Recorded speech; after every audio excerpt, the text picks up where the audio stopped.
This is oh, hold on. Sorry, this is this is weird. Uh my computer is saying right now that I'm offline, so I was surprised to see people posting stuff. So it says I have an invalid request and my things didn't save, so I just deleted the three and re-put the three, but it's still showing that I'm offline. But clearly I am live, so can y'all hear me?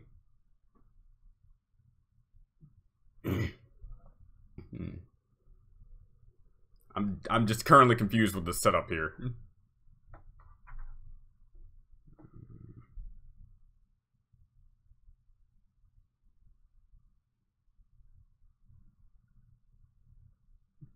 Okay then. Throughout this, okay, I guess throughout this stream, I just won't know if my my stream is green, yellow, or red. We're just gonna do this. Okay then. Whatever, just whatever. As long as the title's still the title, I hope it's saying, because it's saying it didn't save anything. Well, let's get this started. A little bit of an update, I guess. I think my current schedule for college is, I don't like it, but it does give me 2 free days, it seems, where no one's in this building, which gives me an opportunity to do more videos. Main reason I wasn't doing most videos now is because I'm apparently working on an animation that I've been posting up on my Twitter account for people to see. Basically, what's new TGT is just me doing animation. It's with 2 YouTubers slash content creators that I've followed for a while now, and that's Aki Dearest and Zonton, and that's pretty much all I've been doing. There's been a lot of Steven Universe talk around my area, and I've been trying to avoid it for a long time, considering I haven't gotten into him yet. And hopefully I can get to him soon. It's just, right now, I'm not gonna lie to you guys, I just been having a hard time finding motivation to do a lot of things lately.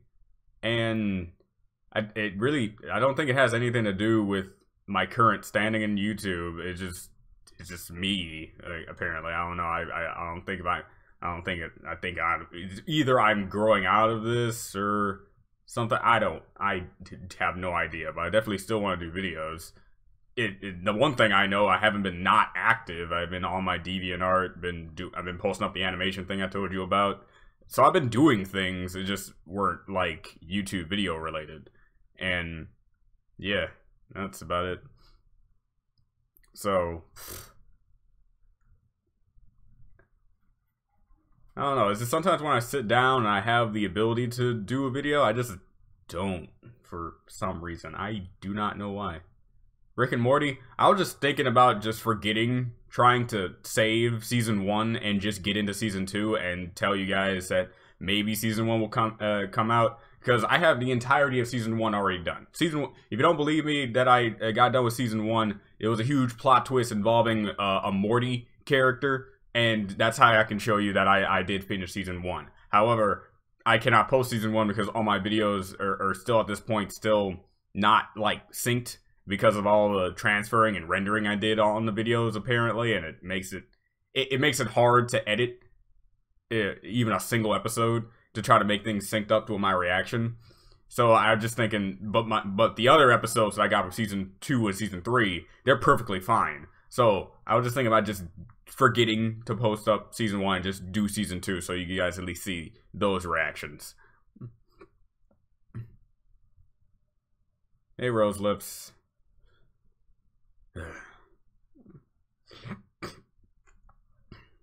I just hope you guys had a nice New Year and Christmas while I was gone. At least I had my Christmas stream for you to watch. And then didn't I do a few videos after that? I have no idea. My head's just not into this at this point. I'm mainly just doing this live stream just to let you guys know that I'm still around and still planning on doing things, just not sure if I actually am. focus on other things than reactions. That's what I've been currently doing, wee man. I've been kind of just doing that. If you go on my Twitter right now, I don't know. I can just like put it in the description. If you go on my Twitter right now, I did post up 2 animations I did.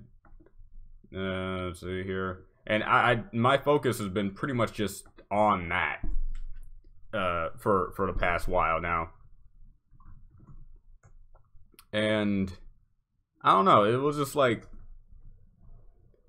it was a nice change of pace for me, because it has been a while since I've truly animated something, since the Din and Senpai thing that I did. That's an L. I don't know why. Plus, I can't. Plus, I'm just kind of tired, so sorry about that. But all right. Wait, man. Sorry.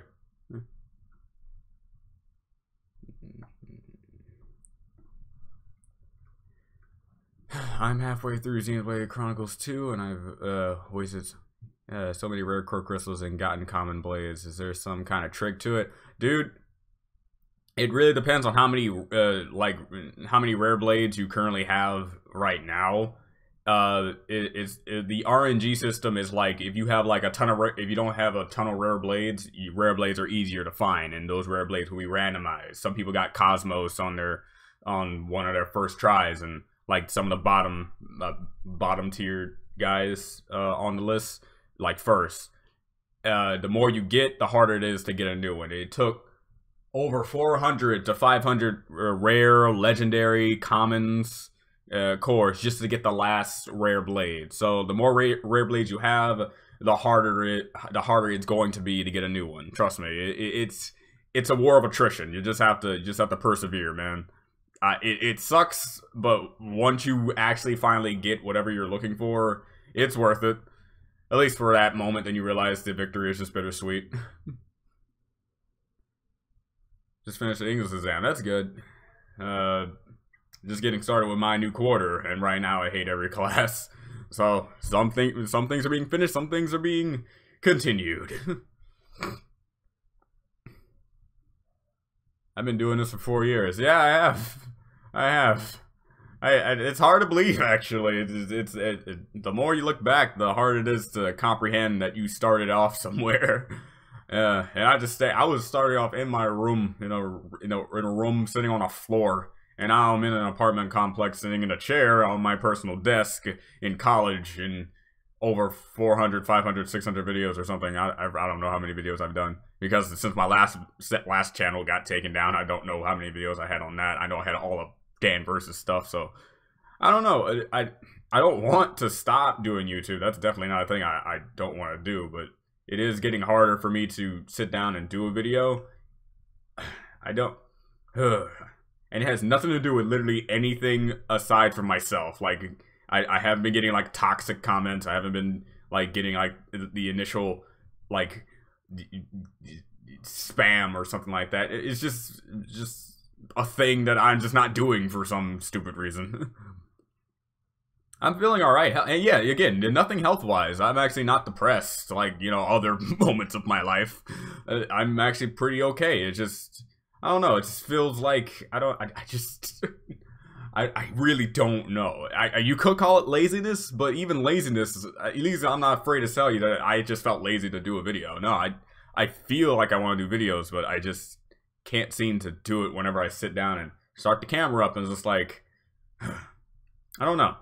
I was hoping to do like a group reaction thing with my roommates when the new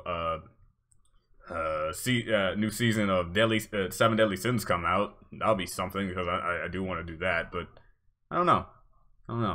I think it's because I think it probably has something to do with the complications that YouTube has with its stupid copyright systems, and that it just makes it harder for me to post up one video to only get like a mediocre amount of views, not even reaching like over 300, where normally you guys usually flock to a lot of things that I do are able to get to it easier, because it's not directed toward Google Drive, which alienates a bunch of people in a lot of ways. And it's like, I don't know. That's just it. I deserve a break, you say, but I've had, in the technical terms, I've already been on this break doing other things, but I just want to get back soon. If I really wanted to take a break, I wouldn't be back for a long time, like with no activity on any one of my things. Like my DeviantArt would be silent. I wouldn't be posting up any pages or doing any pages. I wouldn't be doing animations that I'm currently doing right now. I'd just be here doing nothing. But I want to do something. Because right now, my job, right now, I no longer have Saturdays for my job since I have a class on Saturday now. So I still have Sundays, and now I have new job days on Thursday and Friday. But it's gonna be easier to get to the job because unlike the weekends, the transit and the bus systems work on the weekdays, so I can actually take the bus now all the way to my job and back without even touching my electric bicycle and having to endure the horrible winter winds, spring whatever winds that I usually have to go through. So that's easier at least. Wait, man. Rick. Speaking of Rick and Morty, do you like the series? Yeah, it's a great series. It's a great series. Me being on the internet long enough, I realized that just like any fan base, there is a part of the fan base that kind of gets shunned on because it takes it a little too far. But then again, yeah, any series in existence with a fan base has that. So, in my personal opinion, it's not as bad as certain fan bases that I know. And no, I'm not talking about the MLP fan base. That's actually kind of on the okay side. But there are certain fan bases that are worse than the Rick and Morty fan bases. I can tell you that much. But as for the show, it is a smart show. It's a show that knows how to treat itself, you know. And not to mention, I forgot which episode, but I think Aaron Hansen voiced the guy. I'm pretty sure that was Aaron Hansen. I did look at the credits in my reaction, but I'm almost entirely sure. It's entirely sure that that's Aaron Hansen.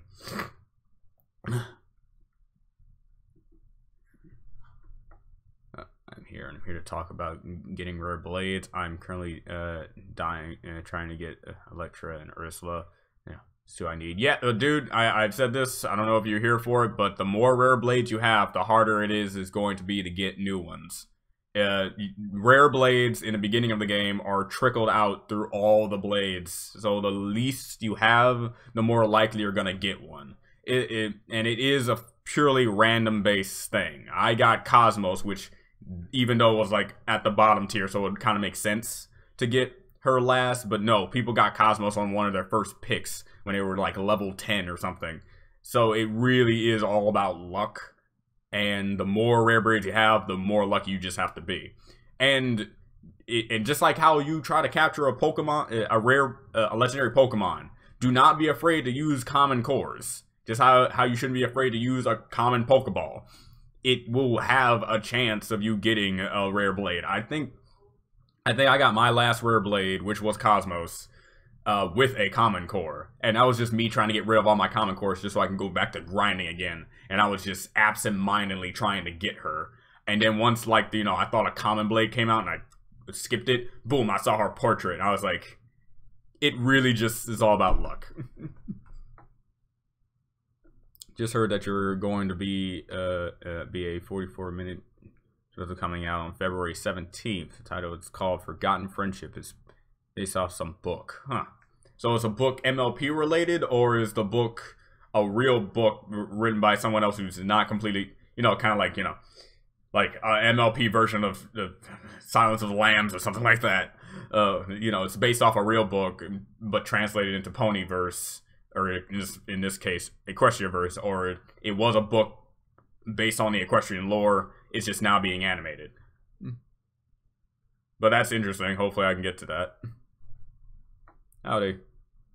Hey. Streams. It's fine. It's fine. I haven't been making a lot of streams. I haven't been making a lot of anything, if you ask me. Which makes me just feel bad. Discovery Family, so it's a TV special. It's a TV special, but it's kind of like one of those mini movie things, and I hopefully it's gonna be good. Which show is best, Jimmy Neutron or Fairly OddParents? It's all about personal preference. Do you like a dumb kid with a lot of power on his hands, or do you like a smart kid with a lot of powers on his hands? That's literally the dynamic, and that's why I like the Jimmy Power Hour, because they kind of just work off that. What if this dumb kid came into the smart guy's verse, and what if the smart kid came into the dumb What if the dumb kid came into the smart guy's verse, and the smart kid came into the dumb guy's verse? The smart kid would question everything, saying, fairies, you're just computer constructs. You're not actually real. And then you got the dumb kid who thinks all the sciencey stuff is actually what makes him smart. And that's why I liked it so much. But it's really about personal preference. I personally like Fairly OddParents, mostly because, well, kind of biased on the sense that it's a 2D animated thing, while Jimmy Neutron is 3D animated. And not to say that just because it's 3D animated, it's not, like, on my personal preference. I just kind of grew up with Timmy a lot more than I did with Jimmy. But yeah, Fairly OddParents. Plus, I think it was one of the first times I've recognized Tara Strong's voices. What are you doing? What are you doing? Leave. Leave. I'm busy. I know you're busy, that's why I'm not gonna stay here. You're still here. Won't you sass me? That was more of a Fairly OddParents. Jimmy Neutron, is there you hate, dislike a lot? It's really no one I have to say I hate. I guess you could say Diamond Tiara's mom at this point, considering that she's the only irredeemable character. Like, villains I don't hate because they're good villains. I can't hate Diamond Tiara anymore because she's actually reformed. And people who... No. Sure, I can still hate the fact she made fun of a cripple. That's something you can't really recover from.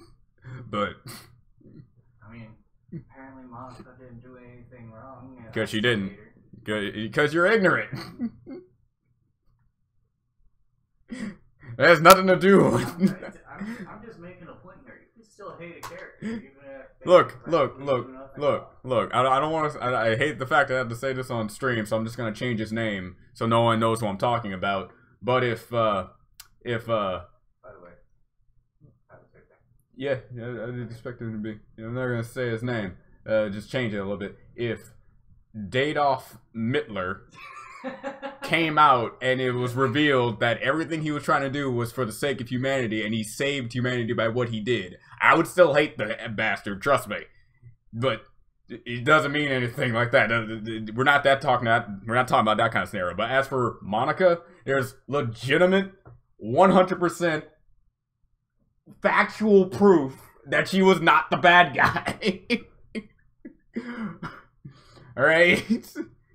So you saying you still hate her is all because you have a personal vendetta of how she treated characters you liked.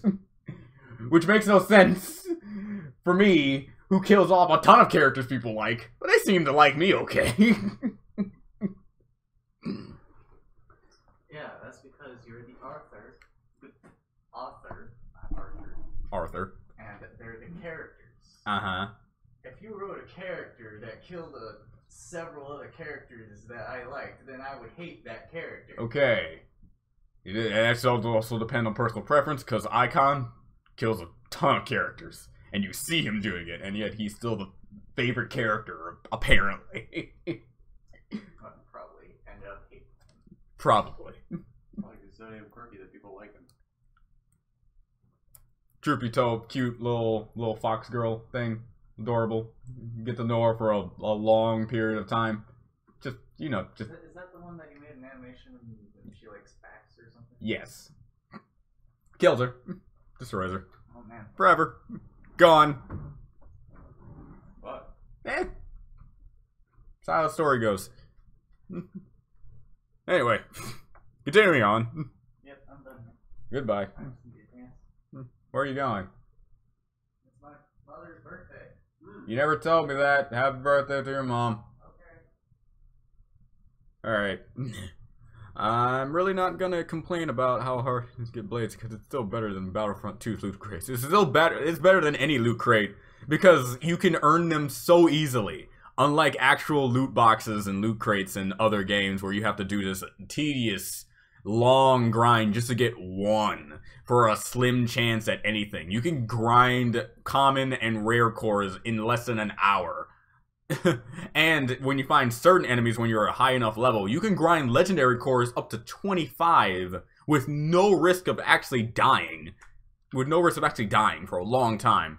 For like half an hour. So it's like, Yeah, they're way better than Battlefront. Any loot crate in existence. I don't care how fair it is. The in-game way of getting things for a random chance is always going to be better. Always.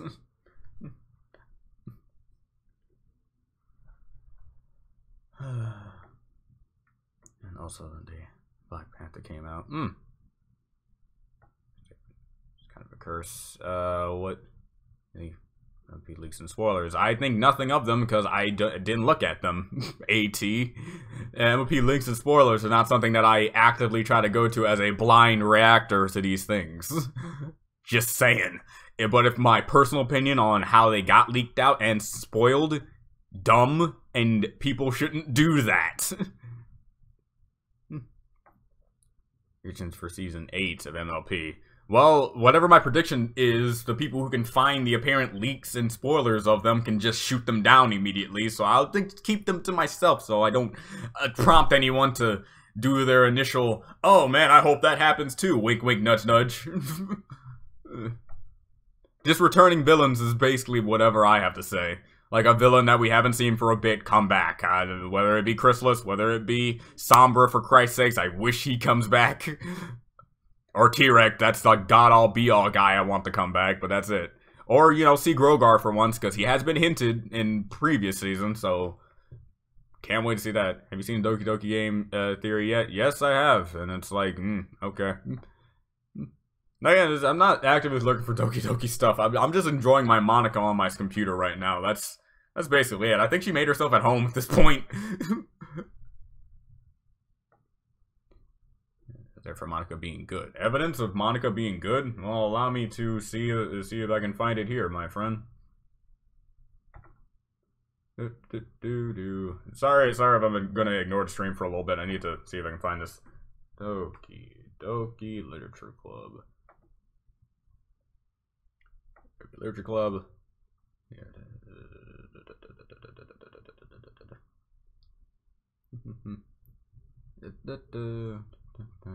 Can't. Where are you?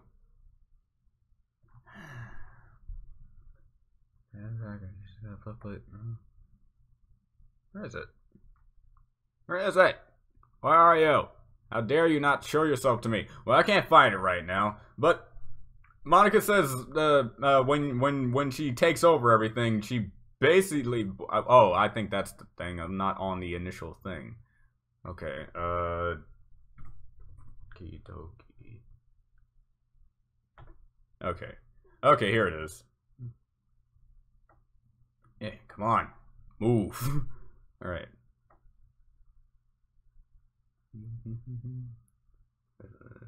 Everyone, thanks for practicing Doki Club. About this game. Welcome to the Literature Club. It's always been a dream of mine to make something special out of the things I love. Now that you're a club member, you can help me make that dream come true in this cute game. Every day is full of chit chat and fun activities with all my adorable and unique club members. Sayori, the youthful bundle of sunshine who values happiness the most. Natsuki, the decisively cute, well, whatever, cute girl who packs an aggressive punch. Yuri, the timid and mysterious one who finds comfort in the world of books. And of course, Monica, the leader of the club. That's me. I'm super excited for you to make friends with everyone and help the Literature Club become a more intimate place for all my members. But I can tell already that you're a sweetheart. Will you promise to spend the most time with me? With that, to me, that's like the game itself and Monica itself. When you get the game, you're supposed to be expecting to be able to have a dialogue and romance tree option with Monica. And if you watched my stream, you would already know that I was gunning for Monica day 1, minute 1, second 1, and I wanted to get her, but the game wouldn't allow me to. So for me, for Monica, her only way of trying to get what the game has told me and what I bought or purchased or gotten, it didn't cost anything, but what I gotten, what I have received and what I expected, not the false advertising bit, I was getting Monica. And I got Monica. The other guys, We're like, oh, Monica's killing people. You weren't supposed to be with those people. You could get with those people, but Monica, you said you were going to spend the most time with her. I got this game expecting to do that, but it didn't let me to do that. So in my opinion, when I got the game, I wanted to spend time with Monica. Monica just took extremes to get to the point where I wanted, and I'm happy. I already said this before, and I'll say it again.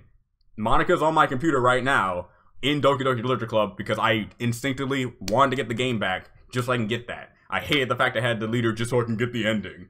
I don't want to make this. I didn't want to make it another Undertale scenario where everyone wants to do a genocide run so they can get 100% of the game. I just want my ending. So there. But again, it's all up to interpretation. I just take that at face value. The game expects you to be with Monica. The game doesn't allow you to be with Monica. Monica takes action. I appreciate that. That's why I love Monica so much. She's not gonna let some game programming stop her from the thing that the game expected you to do. She even tells you this. Xenoblade Chronicles 2, the game with rare blades. Yeah. Who is your most favorite to least favorite of the MLP main 6 characters? You could include Sunset Shimmer if you want to as well. It's very hard to really ever give off an accurate best to worst for anyone in the MLP fan base who is a big fan, considering that the characters doesn't really have anything that warrants them to be hated or disappointed in, mainly because they're all distinctly well-written characters. But my favorite will always be Pinkie Pie, if that helps you in any way. And the bottom tiers have always been a consistent flow between Rarity, Applejack, and sometimes Fluttershy, but that's it. Rainbow Dash has always been kind of in the middle, and because her main character status and how she actually, you know, voiced by one of my favorite voice actors with actual good personality, is Twilight. So she's always like second best of maybe always alternating between Sunset Shimmer and even Starlight Glimmer. So it's like, eh. Good morning, bro. Is Ruby gonna be back? I have no ideas, and someone just gave me $2 from Canadian bucks. Stop doing that. Oh, jeez. How's it going? How's it going, universe? It's going great. Cat Wills, see, Cat Wills, see, Willie, it's going fine. Thanks for $2.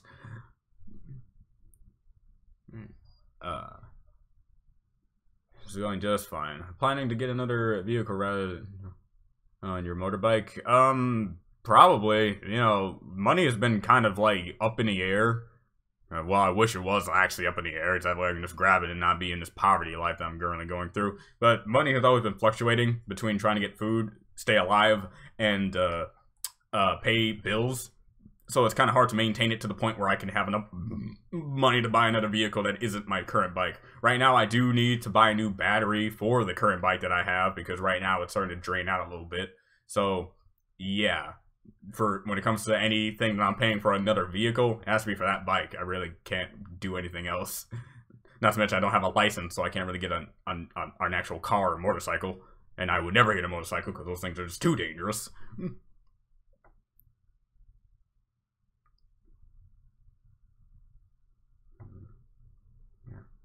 Actually, there's another leak you should avoid. There's a summary of every single episode of Season 8. Website is, I guess, if you care about spoilers. Yeah, but since I do care, that's just gonna be there, I guess. Doki Doki. That's good. They told me that was hard to get, but it seems like you just got it easily. I just read the synopsis for the 2-part premiere. You want to know about it? No. What part of I don't care? What part of I care about spoilers in the sense that I don't want to have spoilers? Do you not seem to understand, my friend? I don't want any spoilers. Zero. I'm a blind reactor. Knowing literally anything about the thing will hinder that. Maybe one teaser trailer to certain things would be enough, but not a synopsis, which gives me the generalization of what a thing is. Don't do that. This is fine. No one get on the guy for it, or no one do anything. It's just he knows, as long as he just doesn't post it up. Don't blame him for anything. Besides, he can just delete it if he did. It's fine. I don't, and if I get the feeling that it is explaining something, I'll just stop reading it. What's going on? What? Yeah. Like to see in season 8, just more villains returning or otherwise, and one hopefully being Grogar. And also, I guess, also interactions with the main 6 and the pillars.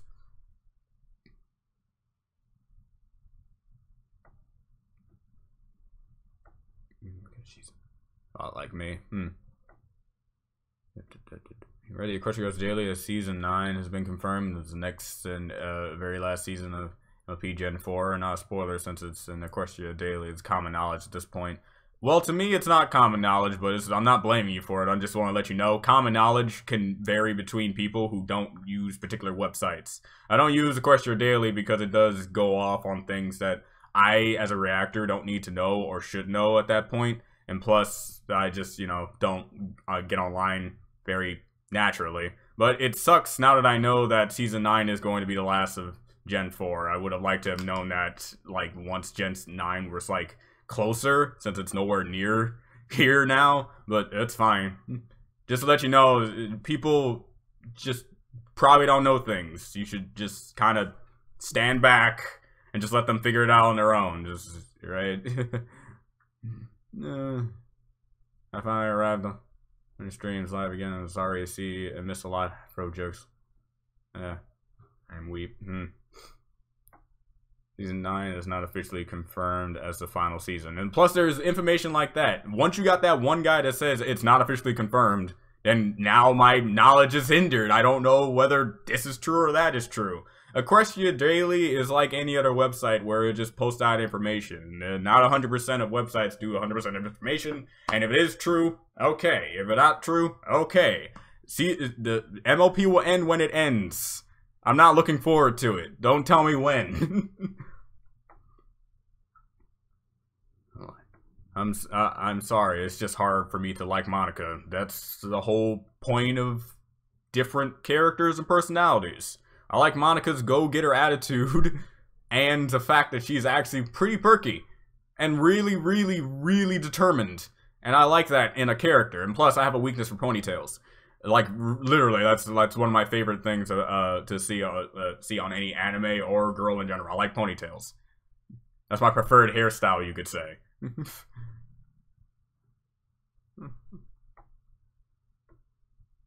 Back to the Undertale stop motion animation judgment ups. Let me is another interpretation of the Chara / Frisk Sans fight. If that's it, I don't know. I bet it's awesome because stop motion is one of those like interesting type of animations.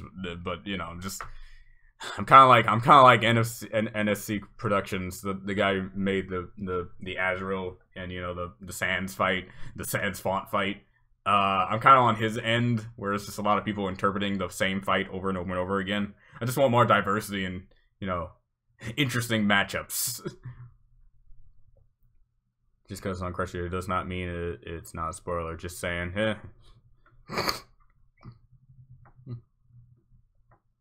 See, that's why I was going off to see what it's like saying any other website you go on. Just because it gives off information doesn't mean that people don't want to know that information. Sometimes the Equestria Daily can be wrong. Sometimes any website can be wrong. That's common knowledge. Any website has the possibility of getting information wrong. That's just a fact. Oh yeah, you said you have all the rare blades. Which one do you like the most because of their personality, and which do you I think I already told you that. No, wait. I think I was about to reply to you when you posted that, but I didn't. I guess I either forgot that I didn't post it or something. That's weird. But personality wise, it's a mixed bag between Finch, because I love her. I just love her attitude. That forgetful type, man. It's just hard to beat for me. And Newt's fun, and also I forgot her name, but she's the one with the book chain to her neck. I like her too. And her like heart to hearts are fun as well. But as for personality-wise, between those three, look-wise, that's hard. They all have very interesting, like, designs to them. But the one that stood out to me the most was the JoJo posing newt, alright? That's just, as soon as I got her portrait, I'm like, that is just an overly exaggerated pose you're doing there. And plus, I like this military attitude that she has, so, and her introduction was just brilliant. So,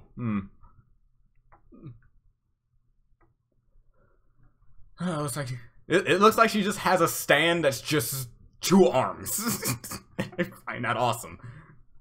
Alright. Looks like we know what the meme of 2018 Knuckles. Do you know the way? Yeah, that's one. That's definitely a meme that's happening. I don't know anything about that meme because I never watched any videos about it. The only thing I've ever seen remotely about the meme was Seth found a video of just that Knuckles portrait, and it's just singing a song about suicide. I'm like, not the best moment to be looking at that video, I can tell you that much. But that's the only thing I know about that meme. Just to let you know there. It's really just time-consuming, too hard. Do you want Tempest to make an appearance to MLP? I've already listed the complications and the good things about Tempest / Raspberry Pop Swirl, whatever her actual name is, showing up in the series. Just like how Flash Sentry showed up from the Equestria Girls movie and then just faded from existence, period, after realizing that he wasn't a very popular character. It's not impossible for any character that's outside the source of MOP, of the initial show, to show up. It's not impossible. However, doing so would warrant people who haven't seen the movie to see the movie. Thus having them be like, oh man, I wasn't able to see the movie, now there's this character I don't know anything about, and her backstory and her introduction is pretty much already inclined through that. And it's like, okay. It's not like the Equestria Girls movies where you have like a bunch of them, so you have to at least know at least something about any character that came to that sense. Like, you can watch the season finale to season 7, see Star Swirl take out the Dazzlings, and just say, man, that's how he took care of that problem without even knowing about Rainbow Rocks.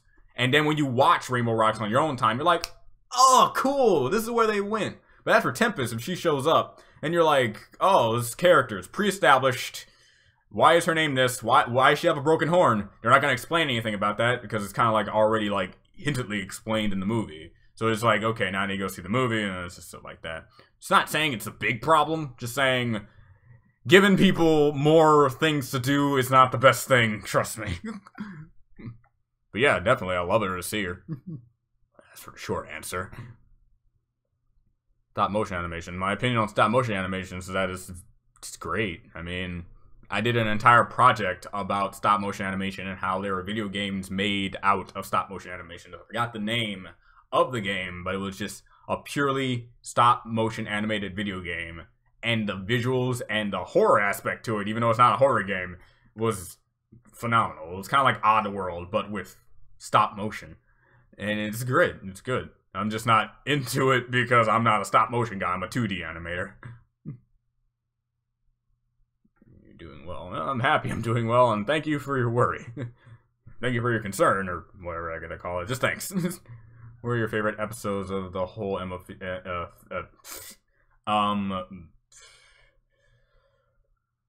Oh, man. You're making me have to remember titles, and that's a bad thing. Definitely the introduction to Discord, so Return of Harmony, the season 2 opener. Pinkie Pie, when the Smile song came in, that episode. The one where actually, the Above All Be All episode is the episode where Weird Al guest starred. That's it. No other episodes really top that for me. Mostly because I'm biased. So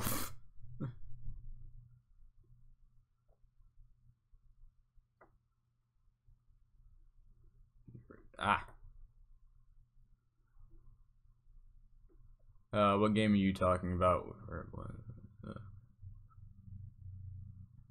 Who will win, Discord or King Sombra? Discord? Are you talking like a real fight? Because if it's a real fight, Discord. See, the thing about Sombra is that you could declare him being one of the smarter guys and putting up a bunch of traps to make sure no one gets to the heart in his castle. Give him all the credit you want on that, but on a power standpoint, he's just a living cloud who got one shot once. As for Discord, he actually accomplished a lot more, in my opinion, when he showed up. Not to mention he's a reality warper, and I think Sombra's just a dark magic user. I believe reality warping beats dark magic.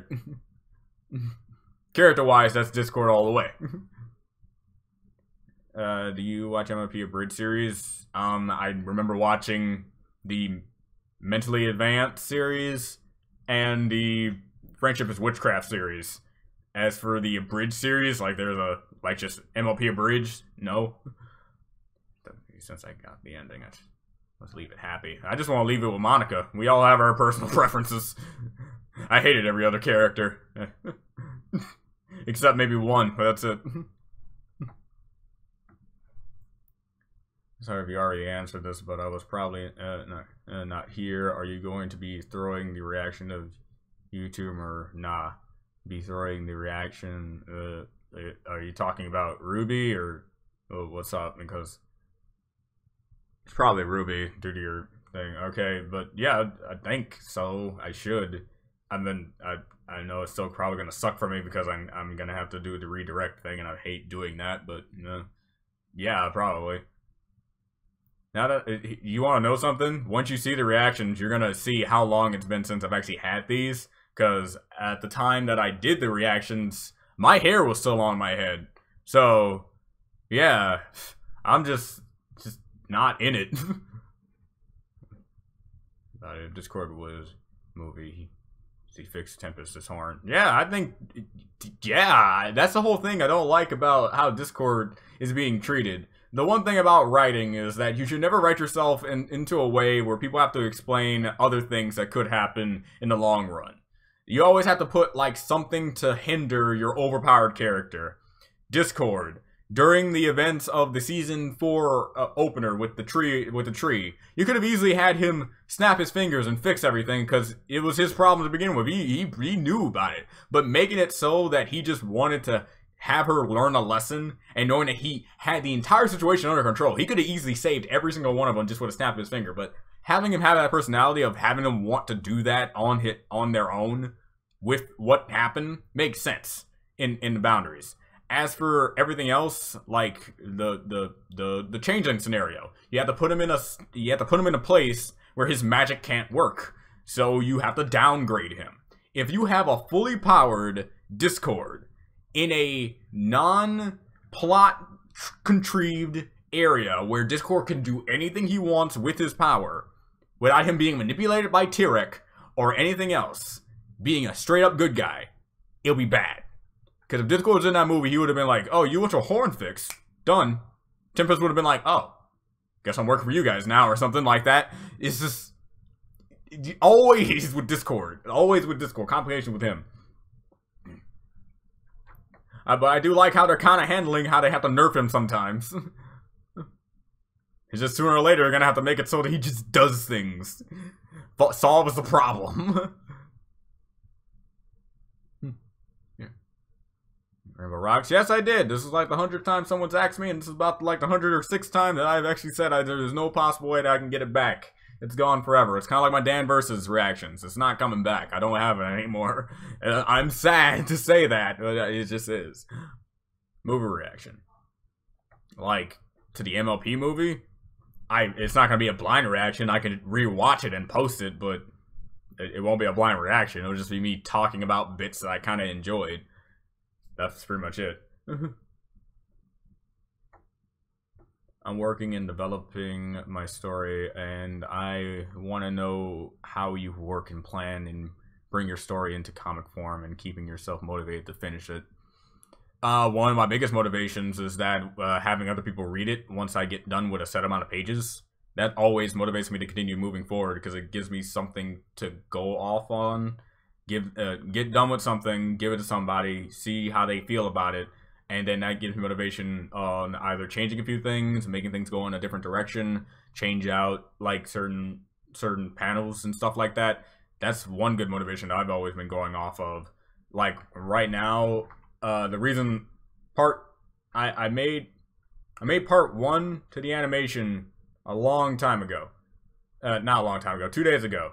And since it got over 10,000 views, I was motivated to do part 2. And once I got done with part 2 and posted it out, not even 27 people have watched it at this point, which wasn't the same case with part 1.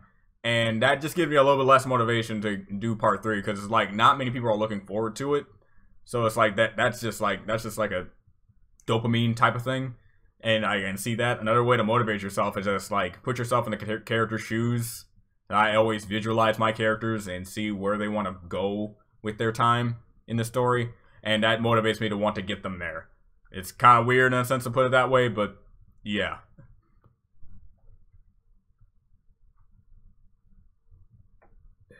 Pretty much God. So yeah, pretty much. Watch Ultra Fast. Yeah, I watched that too. I did watch that series of a bridge series as well. You hated the other characters? Hate is a strong word now that I really look back on it. Sayori's fine because I relate to her like a crap ton when it comes to putting on a fake smile. Just to show that you're not depressed and stuff like that. That just like, that hits too home with me. Yuri is just Yuri. And that type of yandere type of personality is kind of like grown out of me. I used to like yanderes when Yuno first came by, but then they got oversaturated, and I was just like, okay, yanderes are not as fun anymore. And Sayori is just the tsundere lolly with a little bit of an extra beating heart when you get to know her a little bit more, and I'm just kind of used to that at this point. I don't really care. Monika's the straight dere who is just very open that she wants to be with you, and I prefer that personality on anime characters than any other anime character trope. Like, be open about your feelings towards your senpai. It works. At least for me. So yeah, that's why I love Monika, and that's why every other character just kind of was like, not someone I wanted to get into. When I was doing a live stream, I was kind of upset that her portrait thing wasn't on the poem thing. I was just like, okay, apparently we have to unlock Monika. Sure. And then when you finally get Monika, I had to delete her due to streaming purposes, but I have her back and I'm fine.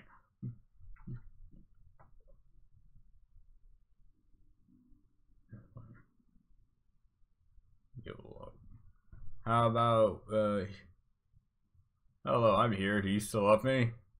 Sure. I guess. I don't see why you would want me to love you, but alright. I have a lot of love to give. If you're up to reacting to anime, could you react to Overlord Season 2 and Season 1 if you haven't seen it? Anime is hard as hell to react to on YouTube, given the copyright purposes, and considering that I have a lot of like stuff on my Google Drive as it is, I can't continuously color it with 3 gigabytes worth of videos on a very small. I've already reached 72 of my 100 gigabyte stand base. It's just gonna make it worse. But the CB Universe event, well, CB Universe, thanks to Cartoon Network for not spoiling it to a point that I didn't tell. I was funny. Till it was gone. Okay.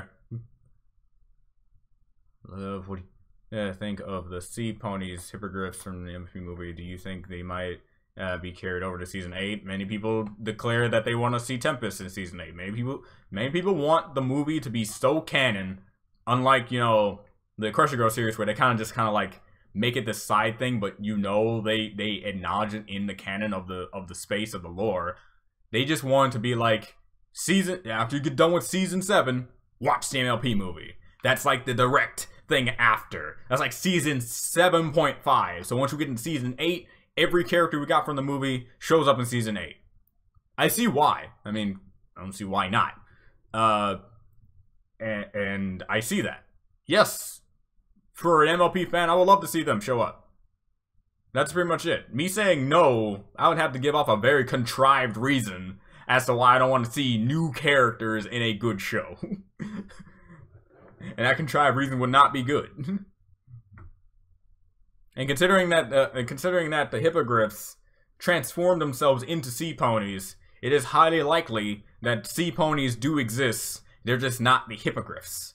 So what we got in the movies weren't sea ponies. They were just transformed into mermaid-like ponies from magic as hippogriffs. Sea ponies actually exist. So that's one thing that's kind of plaguing my mind, but that's it. You seen Doubleman Cyber Baby? Nope. Nope. Also, I believe that the Discord isn't in certain change moments because of the main six having to summon him. Fluttershy. Enough said. That's all I have to say about that. Discord. Best friend, Fluttershy. He hears that Fluttershy just being uttered in a sentence with other people that Fluttershy is in danger. This dude nearly rips the world apart with just his glare alone. I'm pretty sure if there's a scenario where Fluttershy is in danger, he has at least some way of knowing this through the imbalance of the Force. And I'm probably overestimating Discord by saying that, but Discord is an overpowered character. It's just good to realize with that overpowered character, they have to write in ways, contrived or otherwise, why he's not in these scenarios. The chrysalis thing where he couldn't use his magic, boom, that's one. Him being manipulated by Tyrek at that time, perfectly liable, perfectly reasonable. Can't do it again though. That sort of thing. Sooner or later, they're gonna stop running out of ways to really use him. It's just gonna stop. And also, you can just go with the personality bit. Discord doesn't want to help because it doesn't want to help. And if you just have Fluttershy say, "Don't help us," he won't do it. As long as he believes in Fluttershy, as much as people like to say, he does. So again, I'm not complaining. Just saying, Discord, you got an overpowered character. You got to handle it. Personally, I think I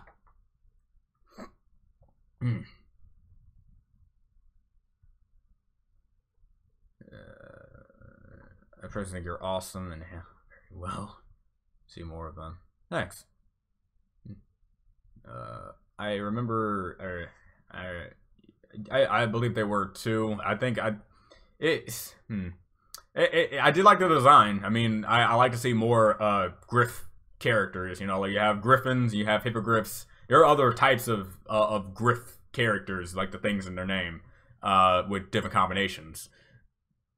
I remember when Future Diaries used to be really popular. It was. I mean, really popularized yanderes and how they're viewed. She was a meme, so that made sense. And it was a legitimately good show. But now it's like, too many yanderes at this point. I'm kind of sick of it. Just like I got sick of tsunderes. I got sick of every anime character archetype aside from Darius because they're just feel so natural. Honestly never really saw Yuri as a yandere. I saw Monica as that. Monica's not the yandere. Monica is simply a person trying to be the thing that the game said it was going to be. Just because it looked like a very sadistic manner of which he was going to, and the fact that Yuri...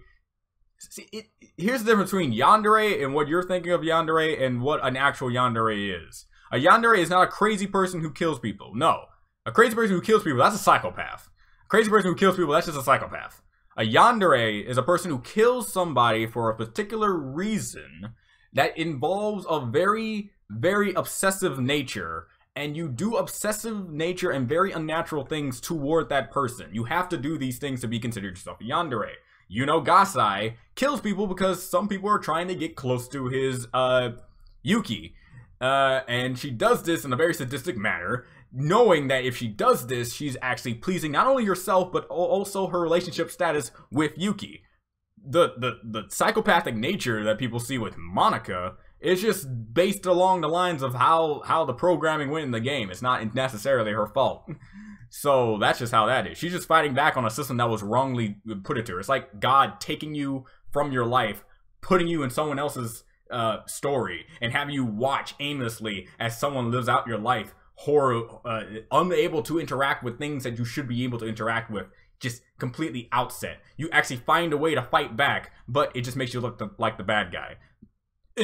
But as for yanderes, what Yuri did, she gets extremely close to you. She cuts herself. She kills herself when you tell her you love her, Monica doesn't do that. Monica still loves you after you kill her. She loves you because you know that the people who kill her off and thinks of her as a bad guy. And I don't believe that. That's why I still have her. It comes like I started messing with the characters. But the whole thing about that is Monica, this is again my interpretation of it. Monica just shows you what they really are like in the game for me.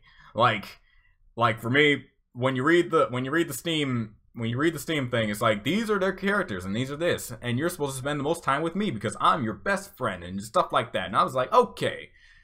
And then you see the fatal flaws for these characters. Just like, all right. Because you can't really determine when Monica starts messing with the game. It's not until you see Sayori dies where things really get weird, so. But there are obvious hints of certain aspects to their characters that were trickled out through the base game that I noticed outright. So, again, it's all up to interpretation. Yeah, see. Yandere type. Yeah, she does give the vibe, but not really yandere. Dude, anyone who kills herself when you tell them that you love her, I find that to be very yandere-ish. Yanguri, on the other hand, I think that actually falls more along the lines, actually. Yangure seems more of the Yuri. On the outside, she's just a shy, big-boobed individual girl with, some, what's it called? Self-esteem issues, and is very cute, in a way. And then you start to unlayer that, and then it's like, oh, okay.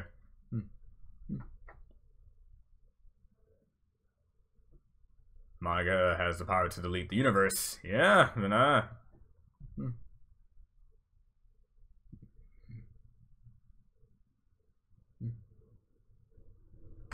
Speaking of your comics, I remember seeing a guy with a Pokeball at some point. I don't know what his persona is gonna be, but gonna be Lucario. Actually no. Keith, this is what you're talking about. Keith, he has a Pokemon. See, I know you've probably already noticed this by now, but I like to trickle little design aspects to certain characters, showcasing what their persona is going to be. So obviously you have Scabbard with, Triforce on his shirt. Obviously his thing's probably going to be like Zelda base.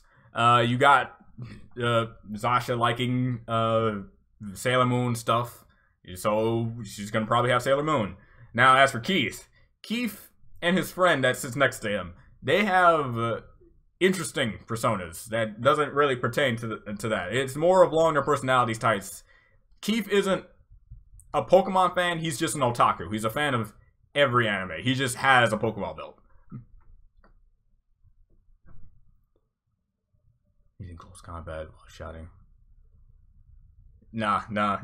Again, I like that. I do like your idea of that, but no, like Pokemon. I was thinking of Pokemon being a persona, but it's kind of weird. How you have Kamina, main character, Link, main character, Sailor Moon, main character, then suddenly Lucario, a main character in a movie once, but a pretty badass Pokemon, yes. But I want to keep up the trend of every character gets a main character of a particular anime thing of which anime or game that they get their persona. As much as I would love for someone to get Lucario, it just wouldn't fit.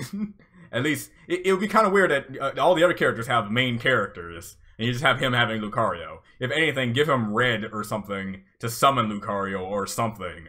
But even that would be kind of weird because I don't want to do personas that's like, I summon a guy that can summon another thing. I'm trying to avoid that.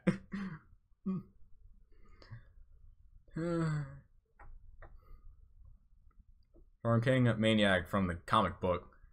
I have to say the Maniac because she has a lot more screen time. But if we want to do power output and what they accomplish, I guess the Storm King. I do like Storm King's personality. Don't get me wrong about that. It's just you're putting a character that had one episode under her belt with a guy who has an entire movie under his belt, but is only seen for like good 10 minutes.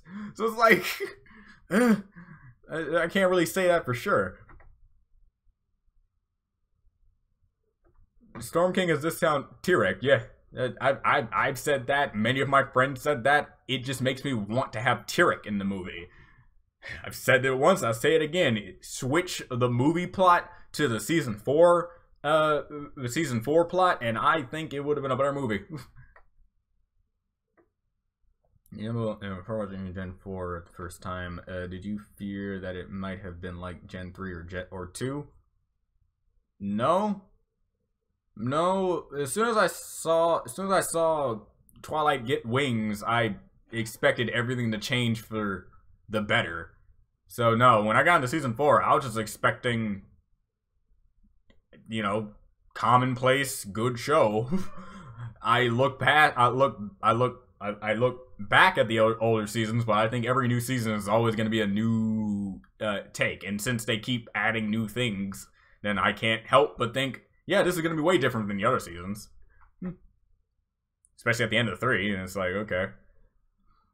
As a first-year college student wanting to study animation, what classes should you take in your first 2 years, or have to leave until I can go to a college with a major? I have no idea I can answer this correctly, because my current college is like, we're just going to give you classes and good luck with them, because we're not really going to help you in any other standpoint besides that.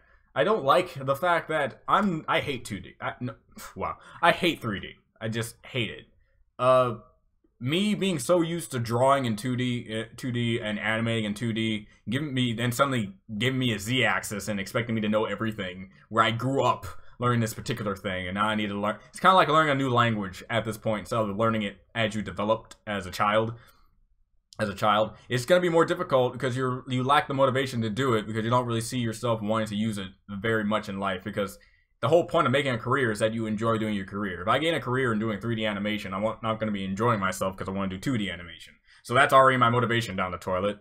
But as for like a college you're looking for classes, go toward whatever you're trying to animate. If you're trying to animate 3D related stuff, take 3D related classes like the 3D industrial design and stuff like that. And if you're looking for 2D animation things, where at my college is we barely scarcely have, which is sad, very sad, extremely sad. I hate that. Just find digital ink and paint and stuff like that. That's all I can really say in the matter. Hey, Carby.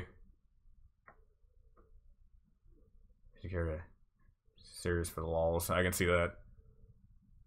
It's a surprise. Just jumping in the stream to say you're an awesome guy. Yeah. Thanks for that. Do you like Chrysalis? I don't know. Spell her name. Yeah, I like Chrysalis. When she was able to actually become a character for herself. When she first shows up, loved her. She didn't get a proper introduction of her name. You had to get like your friend to tell you what her name is. But yeah, it was great. Then you have her name drop in.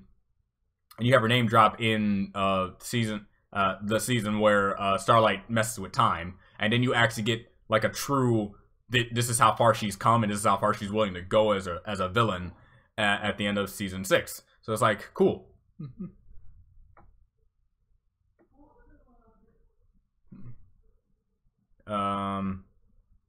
Daybreaker or Nightmare Rarity? Since I only know Nightmare Rarities from a comic that I haven't even read, I have to go with Daybreaker because, well, an evil Celestia is way more interesting than an evil Rarity. I'm not gonna make a joke that I'm not gonna make any jokes that says because we already have an evil Rarity in the base series alone. No, Rarity is actually one of the more kind-hearted characters in the entire show, and I love that. But no, like, Nightmare Rarity is fine design-wise what I got to see, but Daybreaker is just so much more interesting in the long run of things.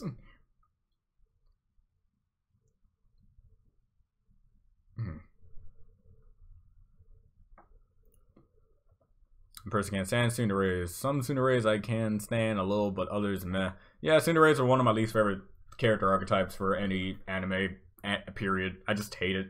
Just don't like it. Ahsoka from Jurassic If was a character that I really couldn't stand. Yeah. There's I can't really even defend Tsuneres in any way. I just can't. Man, Star Swirl Starlight. Well, since Star Swirl can literally open up a portal to another dimension just by using a base spell that didn't even look like it drained him, period, I would have to say Star Swirl. As for Twilight, yes, her magic is strong. She has very precision and proficiency with it, but she uses science a lot of times to help her out in certain aspects, like what she did with the mirror in the Equestria Girls movie, Rainbow Rocks. She didn't use her magic to enhance what the mirror could do. She used science to help her in that. Well, I believe that Star Swirl can just open a portal. He manipulated time as a whim, while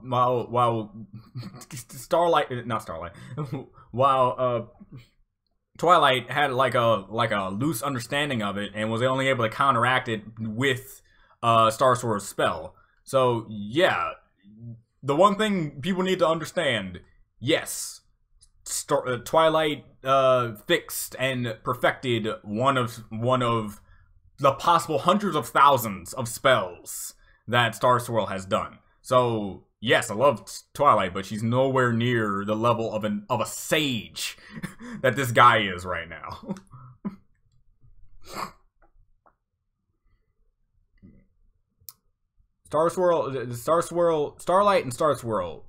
Starlight, Star Swirl, and Twilight cannot comprehend just how powerful Star Swirl is, because here's the thing: we also have to go off of this. Star Swirl in his prime versus Star Swirl now. Always have to consider that. Star Swirl in his prime could probably deck the halls with everyone if he felt like it. But like right now, I don't know how strong he is. The Pony of Shadow says that her magic was on par or something like that with you. But again, that was like a while ago. And they were trapped in limbo for a long time, so who knows what effected of that. If you interacted, you saw Mob Pie in real life, if it was possible. I would just question reality and probably, you know, probably go have a sandwich and try to just talk about my existence. Probably with her, maybe, I don't know, but yeah, I'll just talk about existence.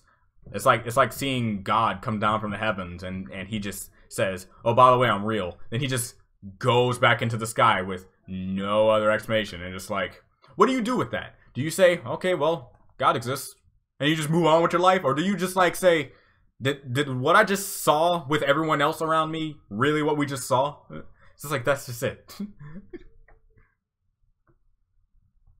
What do you think about the Total Drama series? It's a good series. I heard that something else is coming out of it, which sounds interesting enough. There are two types of yanderes. One yandere kills for senpai's love, other kills cause they're batshit crazy. That's yangere. Look up yangere. I'm gonna look it up again just to make sure I'm correct. Yangere.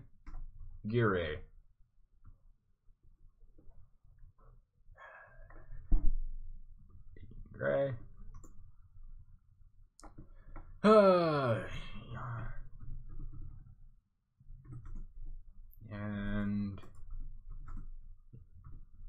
Yangiri.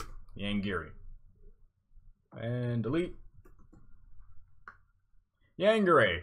Cute and psycho is a Japanese term used to refer to normal people who suddenly become violent, sometimes due to past trauma. Yangeres are very similar to yanderes. Both are people who suffer from personality disorder and can easily become violent and extremely dangerous. But yangeres do it because they're just batshit and crazy. They just do that because they're just just emotionally compromised. As for yanderes, they're mostly meant to be the person who just are overly obsessive with their senpai, while yangeres are not tied down to senpais. Like, even if you have someone that she kind of likes, try to stop her, certain yanderes could stop. Yangeres won't.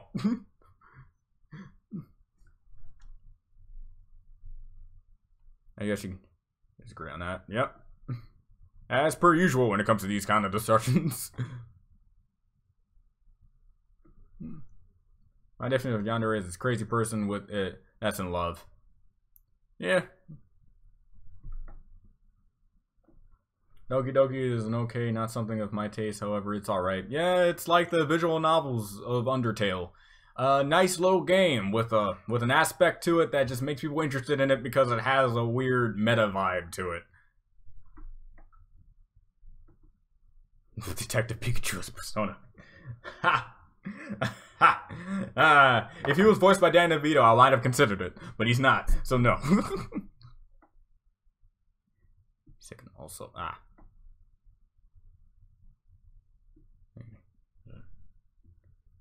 which means being strongly and deeply exhausted. Infatuated, moonstruck, head over heels, or love struck.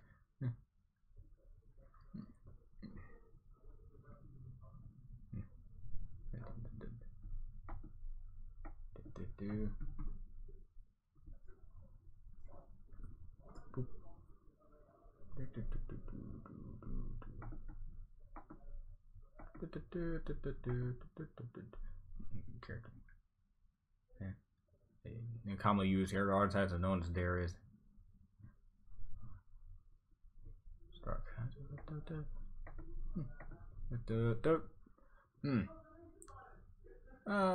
Do you want Trixie to use the Alicorn Amulet again in a battle for good? It'll be kind of hard for her to do that since the Alicorn Amulet will just make her probably turn on her friends, considering that it's evil, but seeing a moment where she puts it on and tries to fight back the corruption of it, yeah, that'll be interesting, but I don't see her actually trying to do that.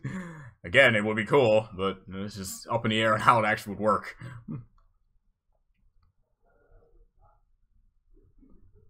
I was not ever questioning that we weren't going to get another movie of A Crush Your Girls. That lock that we saw isn't going to be the only thing we see from the particular game series, is it? Of course not. I think you've already noticed all of the Phoenix Wright imagery that I've been putting in this game since Bit showed up. Like, everything with Bit signifies that Bit has a creator. I don't know if you ever wondered what his creator persona might be. And the fact that the whole basis that the lock represents about having a past trauma that you're trying to forget, that your brain just wants you to forget, and the fact that it comes up as a black Cyclock. Come on, man. I'm gonna make this too obvious at this point.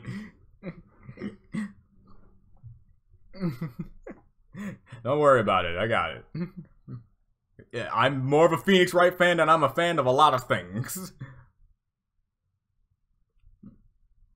Remember, unicorns are the master race. I highly disagree. Alicorns are the master race.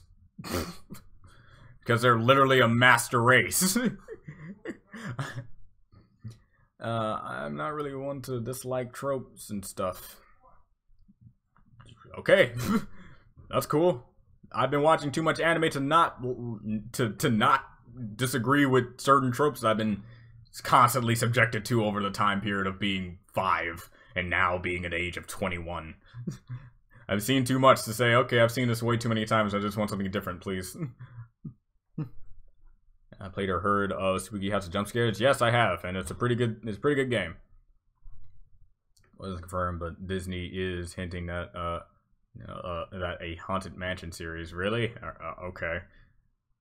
How about Star Swirl and Discord? It really depends. It really depends. I really don't know, because Discord is an overpowered badass with reality warping capabilities, being able to rip a hole into the fabric of space-time just to throw someone in a different dimension that has an entire realistic sense to it, and they're just with hand puppets. I don't see Star Swirl doing that. I think he's more in the realm of possibility type of thing. You're in this scenario, it's more like putting someone who is doing what other people believe that is improbable, while Discord does things that people believe are impossible. So it really is like up in the air. But I would have to go with Discord if they're like standing in front of each other and they're just like, magic off, go. Alright. There is Kudereis. Material. Kudereis are fine with me. I've had my fair share of favorite Kudereis over the time periods. The one in Angel Beats has been one of my favorites, so I can't complain about Kudereis. Unicorn, Earth Pony, or Pegasus? Alicorn. But Earth Pony, since my apparent Pony OC is an Earth Pony. Worst anime dub you've ever heard? Worst anime dub I've ever heard? I don't know. There's so many. Like, there's so many in a sense that the one that I might say is probably not the, like the above all, be all one, because I don't remember the name of one. I do remember... I do remember one dub, but like I don't know the name of the thing. They had a black character who was voiced by an extremely white guy with absolutely no sense of what his character was, period. He was meant to be this tough, brooding guy, but then he sounds like a little kid. It was like, all right, that's it. That's about all I can say about that, but I don't know the name of it. I woke up in the hospital bed looking outside the room and you saw a constantly moving conga line on the street. Ghost-like creatures, all of a different head view. I'll just go back to sleep. Just go back to sleep. I did that. And see, I had a dream where I woke up and almost not that exact scenario happened, but like a lot of weird stuff was going on and I didn't understand. I was like, just gonna go back to sleep. As soon as I went back to sleep, I woke up. Like, yo, real life.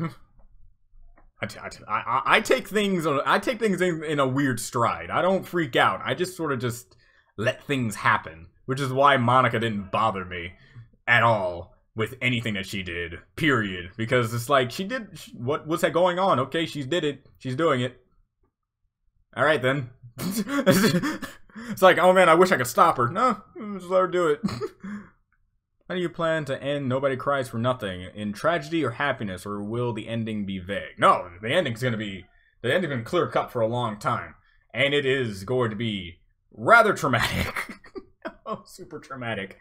See, a lot of shows are doing this nowadays, apparently. I can't say what it is, because then it's going to spoil something. It's going to just spoil this big thing that I have going on. I want to just talk about it, since I know I'm not going to get to it in a long time for now, since I've been deeply invested in Persona.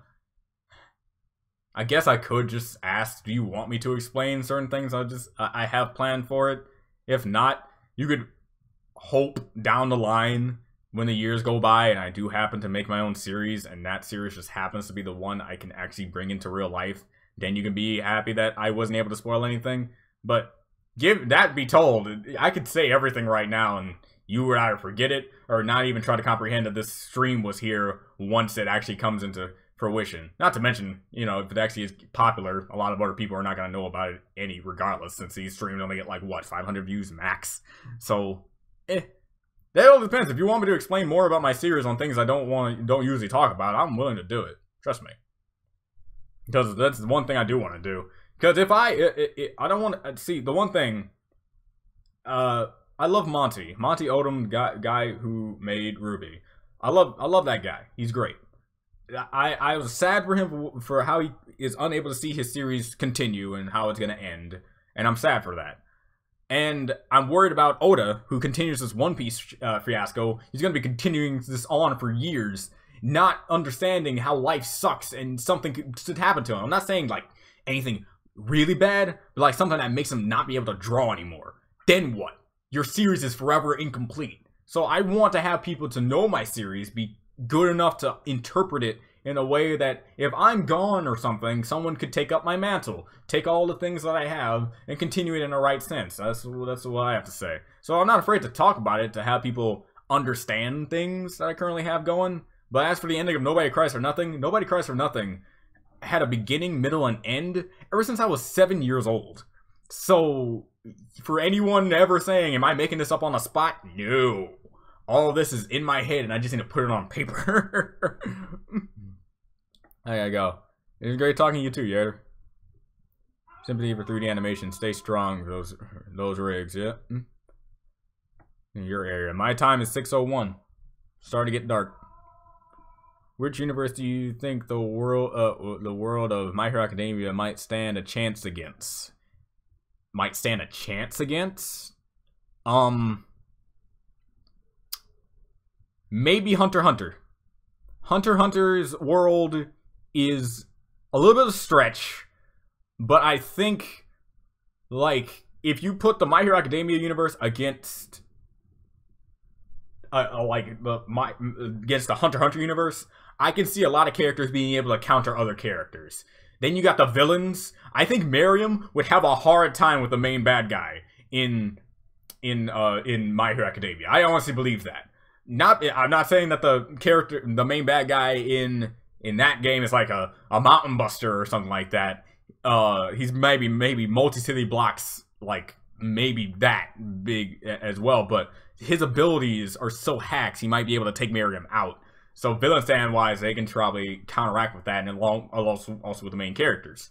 I could be wrong, you know, argue with me on that if you think it's something better to tell me. But I do believe the Hunter universe and the My Hero Academia universe are pretty varied in balance in their forms of powers. Karada seems like a kudere to me. Yeah, she's definitely kudere when she starts out. And then you see that her personality has just been hindered, and now that it's like awakened, she gets to be more like her own character. So yeah. Do you wish for season 4 of Dan Versus? Hell yeah, man. Every time I watch American Dad and I hear Snot's voice, I just want that voice to be on my favorite jerk of all time. Worst dub finished Digimon first season dub. Do you like Spike? Yeah. I want to see. A lot of people say they don't know why people don't like Spike, considering that Spike is he's a good character. Just because he had a few bad episodes, or in my opinion, just mediocre to subpar episodes in the previous seasons, does not mean you have to utterly hate his guts.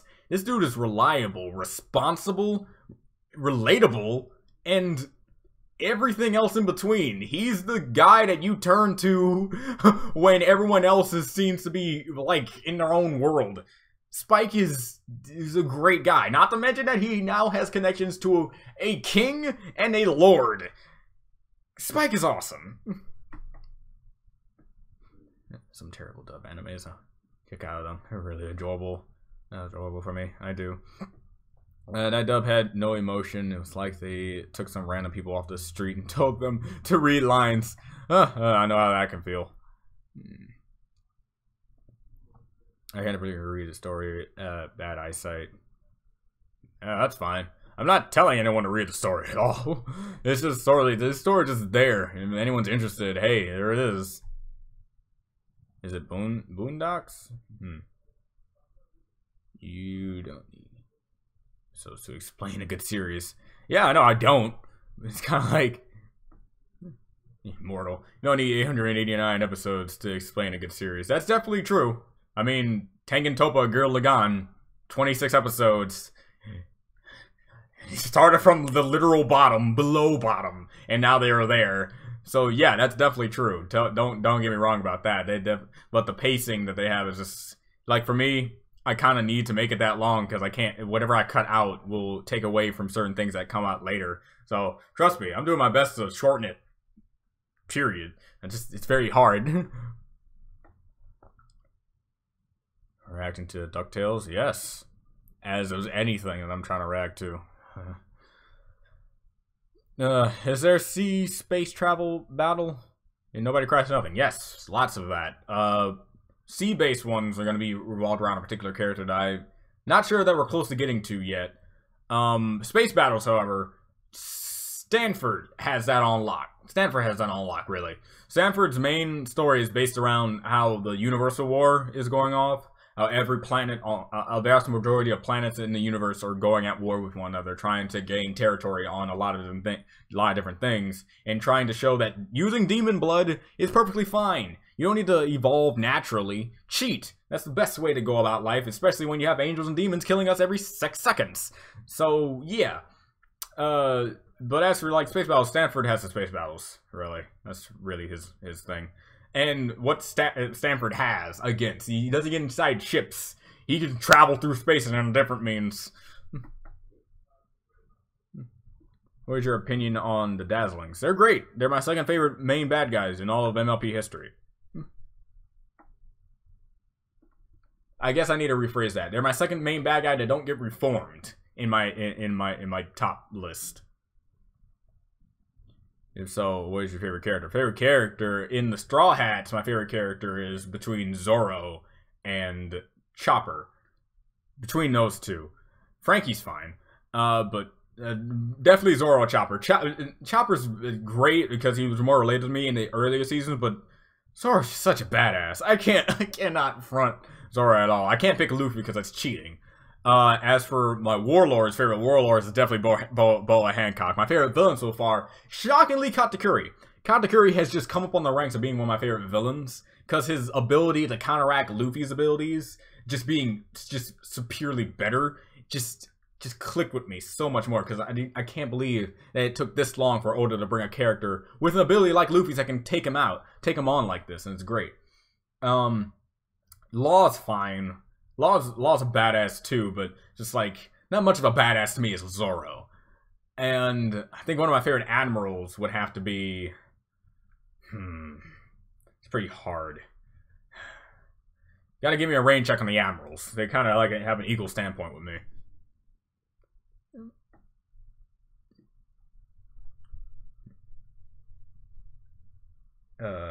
Favorite Digimon?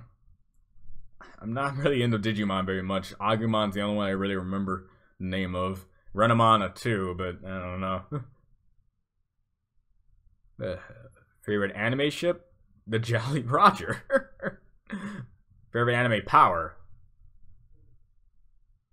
Shadow Clone Jutsu. Because the implications in that in real life is way better to me. However, thanks to My Hero Academia, it did give me a better feeling on how life, being able to duplicate yourself would be and how death-defying it is. So I guess I can change that to maybe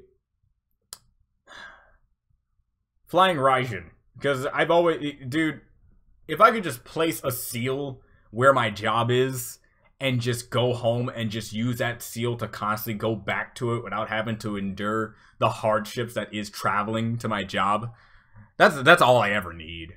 Super speed's too dangerous. Flight is too dangerous. But the Devil Fruit wise, I definitely want to have what... I forgot his name. I forgot what the Admiral's name is, but he has the light... Basically a light fruit, where he just is light. So... it would be interesting for My Hero Academia. They would be questioning... How are you OP? I did see a good fan fiction, or at least a good fan, like description of what would have happened if Deku met Saitama instead of meeting All Might, because Saitama is just a human, just like how Deku was just a human with no quirk. Saitama doesn't have a quirk in his universe technically, and Deku doesn't have a quirk. So if Deku met Saitama, saw Saitama one-punch the crap out of something, and then he's like, how'd you get that strong? Your quirk must be so powerful. He's like, quirk? I don't have a quirk. I'm just strong because I worked hard and did it. The series would have taken a vastly different direction. Instead of Genos, it would have been Midoriya. And I just find that to be interesting. So...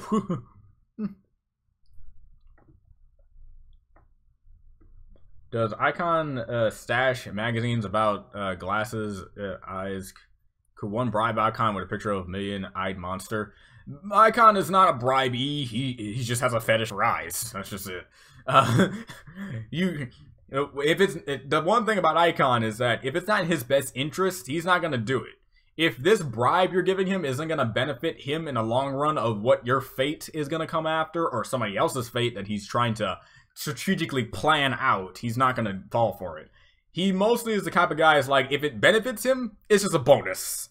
If it doesn't benefit him, so he's not really gonna actively try to go for it. Or creature, what would it be? If I was a mythical creature, what would it be? I don't know, probably a dragon, because it's like cool, you know, generic. Buttercup more. Sakura or Buttercup? Buttercup. I love Sakura and her rhyming and whatnot, but Buttercup, I grew up with Buttercup.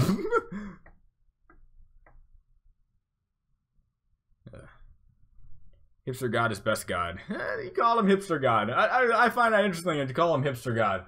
He's just a child. That's it. Oh, the one thing about Jehovah, I am and God. They're meant to be the Father, the Son, and the Holy Spirit.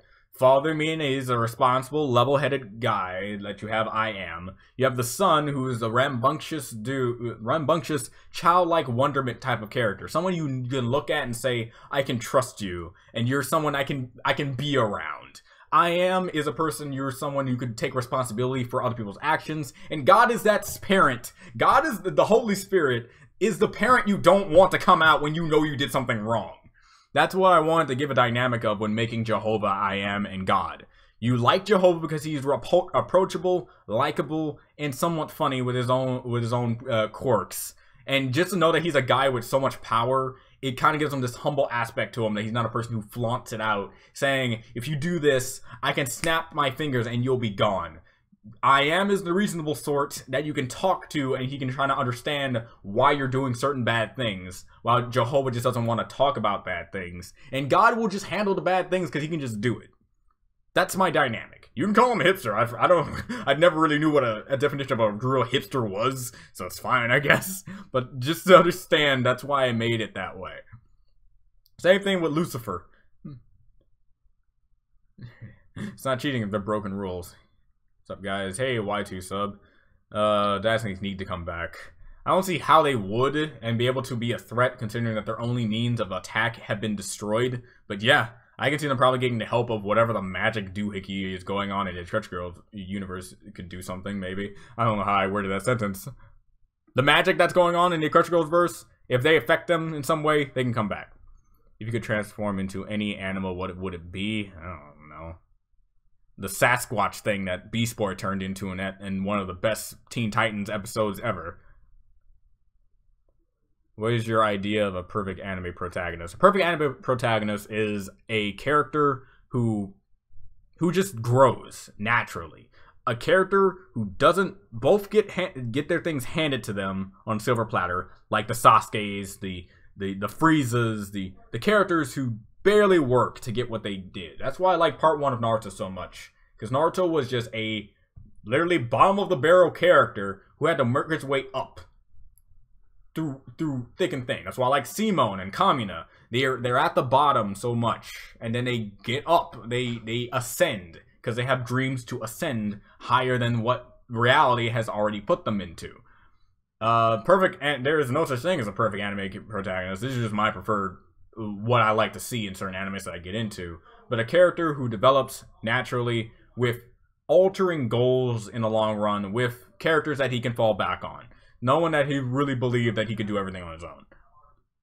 Because my meaning of life has always been others. What's a perfect villain? Was a perfect villain to you? A perfect villain is a person who can balance manipulative tactics and also showcasing a power. A person who's not afraid to go out and say, I'm going to do this myself. I'm not going to let my lackeys do it. I'm going to do it. Imagine how many games would end abruptly if the main bad guy just came to the main character when he was still level 1 or just starting out his journey and ended him off there. That sort of thing. Just all that. That's why I kind of like Xenoblade Chronicles 2. And that in the beginning you have one of the main bad guys, and he basically preemptively nearly ends the game. And I love that. And then that's it. Just a villain who can balance manipulative tactics, power, and not afraid to do his own dang dirty work. I hate villains that stay in the sidelines and don't do anything. That's why I make my villains as active as possible. Even the Persona Otaku, you got a guy who's currently in shadows. He's gonna do a lot more to the main protagonist than every other character. He will do his own thing for the sake of what he knows is right. I make characters who understand that there will be people who can rise above them, and they're gonna make sure to get rid of them before they do so. Sunset or Starlight, Celestia or Cadence, Shining Armor or Big Mac? Okay, to answer that, it is Starlight, Celestia, and Shining Armor. I'm joking, Big Mac. Big Mac is way better than Shining Armor. At least in form of character-wise, what I got to see in the show. I'm sure if Shining Armor got more screen time, I would probably think otherwise. Favorite main 6 mom and Iron Will. Favorite main 6 mom.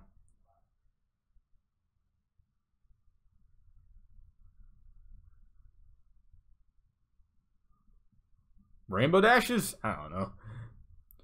Iron Will versus Bulk Biceps. Who would win? That seems like a stalemate to me. Seems like a pretty good stalemate. Build-wise, you could probably give the edge up to Bulk, but Iron Will's Well, Will seems to not make it so he'll give up easily. I took an MHA quiz and it said my quirk is all for one. I'm pleased with my answer. Nightmare Moon or Daybreaker? Daybreaker, she's more interesting. If you woke up one morning, realized you had shark teeth, black nose, and horn with tip similar to 2-pointed electric, what would you do? Go back to sleep. Again. I would go back to sleep. And then I wake up again. Go back to sleep until it's over. I'll just be in a perpetual state until the government comes and finds me and kills me. For Steven Universe. My prediction for Steven Universe is just more good content. That's it. I want to see the backstory with Pink Diamond. I want to see the backstory with every diamond. I want to see everything be coherently wrapped into a bow so I can understand things more. Specific question. After you find out you can absorb and release electricity, no longer phone anymore. What you do now? Just constantly charge my phone.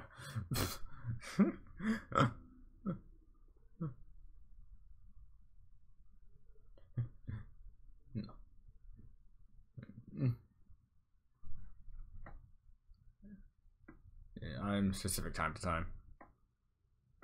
If you had a miraculous, what would it be? What Kwame would you have and hero name?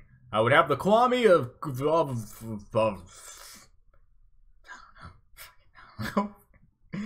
I don't know, man. Just give me these questions on the spot. I don't know. Miraculous. I like Cat Noirs. I know I'm supposed to think of my own, but I like Cat Noirs. It just seems like something I can like handle. When Miraculous I currently have known so far. My actual name wouldn't be Cat Noir, however, it would be the cat who doesn't know what he is doing. Yes, people would probably abbreviate it and not actually say it, but I would not know what I am doing, because I am not a hero. I am simply a guy who has powers and is just doing things. That's cool, honestly. Free electricity power would make life way easier. Definitely. Ursa Minor or Timberwolf? Ursa Minor! Timberwolves may have a strength in numbers deal, but Ursa Minor is just an Ursa Minor. Plus it's a cosmic space bear! Good versus evil. My philosophy of good versus evil is that you can never have one without the other. With every winner, you'll have a loser, so clearly you'll have people who want to do things that feel like they've been wronged. That's why world peace is so interchangeably unable to get to, because to have world peace, you would have to change up your views, change up your dynamic, and basically make humans not humans anymore to have it so they can always agree on everything, never see nothing wrong with anything in life, and it just kind of makes it so it's like, it's boring. Boring in a sense, not in the like that you wouldn't want world peace, because a boring world is better than a world filled with war, but definitely something that would make people realize that maybe this isn't something that we as humans would like to have. Thus having, just like what Mojo Jojo did at the end of the Powerpuff Girls special. He's like, I achieved world peace. That is stupid. And he just goes back to doing what he's doing. It wasn't because world peace is a bad thing. It's because it's just not something that he's into. But as for a philosophy of good versus evil, that's just it. You just have to have it. Balance is a thing that will always exist, and you kind of just have to deal with it. I hate that. Don't tell me don't get me wrong. I don't like it. It's just something we have to try to deal with. Dark form. Cadence or waiting on you. Yeah, waiting on her. We'll get it someday. Mathematics. Definitely would like a power that just makes things. There was like a weird thing that I had when I was a kid. It's like I wish I had the power to have the right answer to any question. But then the thing would be like, someone actually, does God exist? And it's like, what would the right answer be? Like that's the only reason why I want the power, just so I can always give the correct answer, the cosmic real answer to any question. Period.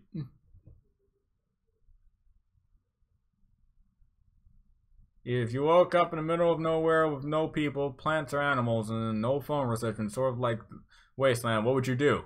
Go back to sleep.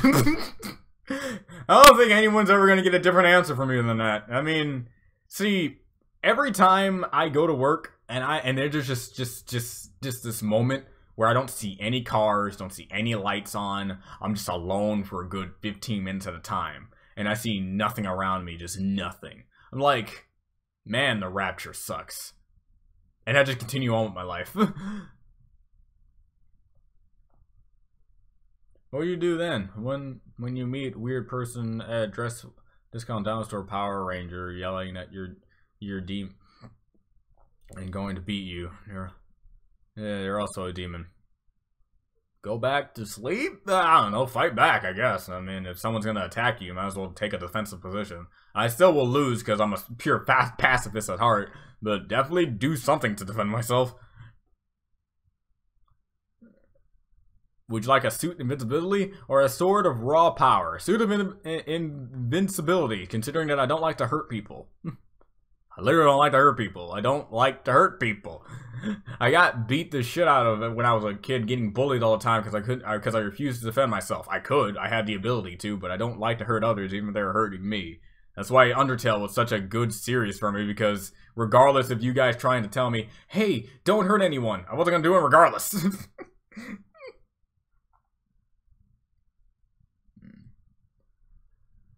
Here, Monster Hunter, what would you take on first? A nice thing I could capture? I don't know.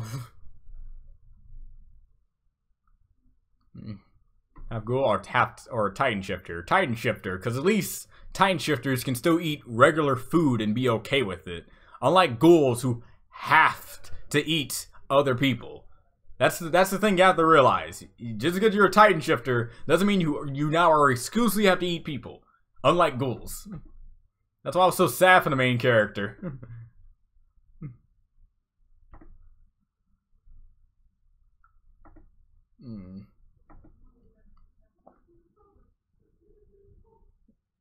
What would you do if you had the power to turn invisible? Disregard all my responsibilities and go on a run, stealing things that I wanted and living my life the way I wanted to. Taking someone else's life as my own. I'm invincible, I will live as their shadow until they realize and make them slowly go insane by whispering into their ear that he doesn't exist. Then I take over his life by taking his credit card and ID number, and basically living out my life as to anyone who I choose to be, because nothing will ever stop me. That, or just go into the ladies' locker room, because that's literally what everyone expects people with invisibility powers to do. Because why not? You ever want a season premiere or a season finale? A season finale of MLP Crusher Ghost to interact? Hell yeah. I mean, the closest thing we got that was Starlight going to their universe. That's it.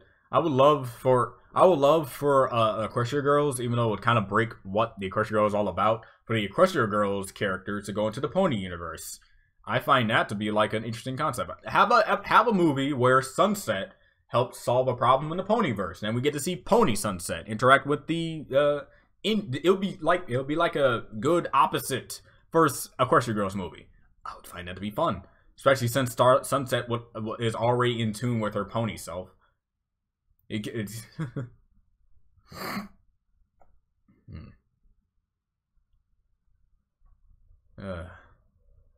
what kind of hero would you be in My Hero if your quirk was that you can't be killed or harmed, with minus being that you feel the pain, you could survive nuke, but it hurts like hell? I'd still be the human shield for many assortments of characters. It all really depends if I like them or not. I'd be that guy that's like, I have a determined spirit to protect you. I can't die, so don't worry about me. And then Deku would be like, but you still feel the pain. And then I put my hand on Deku's shoulder and I say, a real hero looks out for others regardless of their current well-being. If my body says I'm gonna protect you, I'm gonna protect you, damn it. And then Deku's gonna be like, I know how you feel, and he's gonna one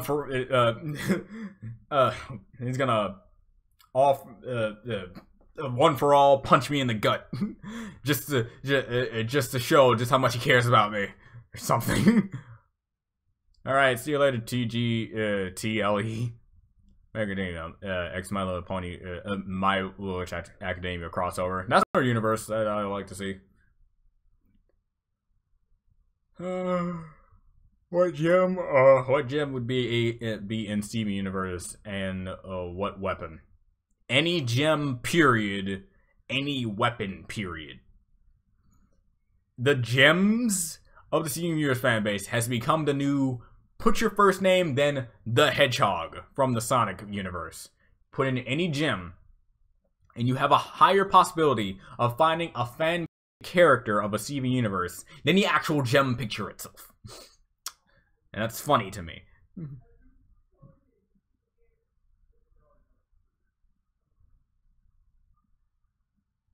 Just want all the main characters to be in one scene. Yeah.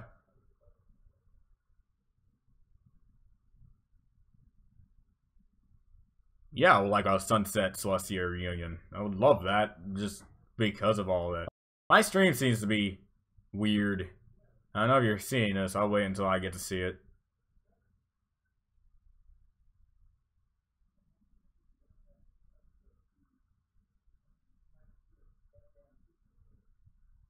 Yeah, okay, my stream. Yeah, I think it's about time to end the stream, guys. This is being stupid for some reason. That usually means I've been talking for too long.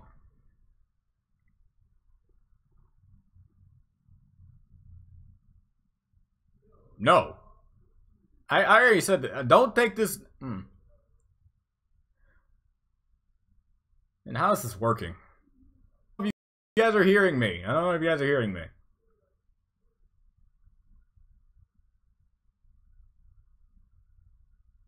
I think we're gonna have to end things. I'm gonna end things off here.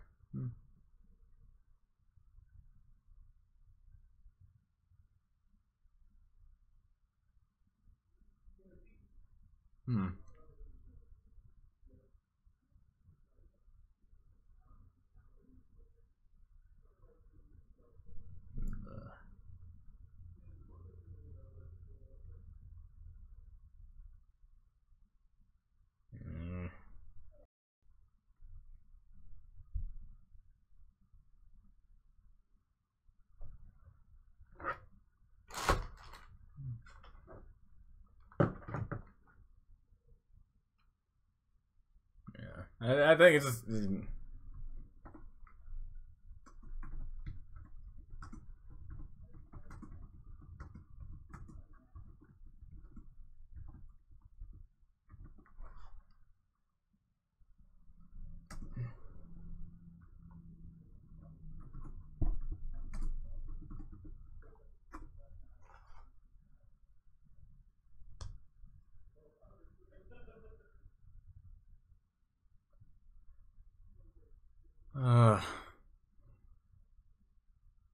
This is annoying. This is annoying. I hate those. I hate it when this happens.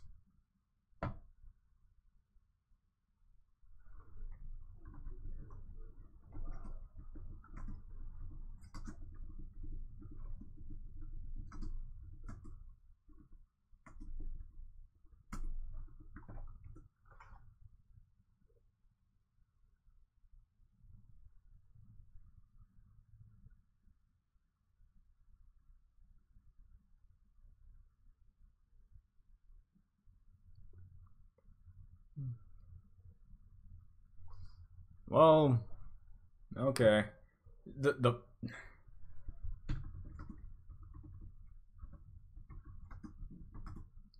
problem has always been the problem has been like I can't see if it's offline or not. I'm looking at me doing a motion I believe I did a long time ago.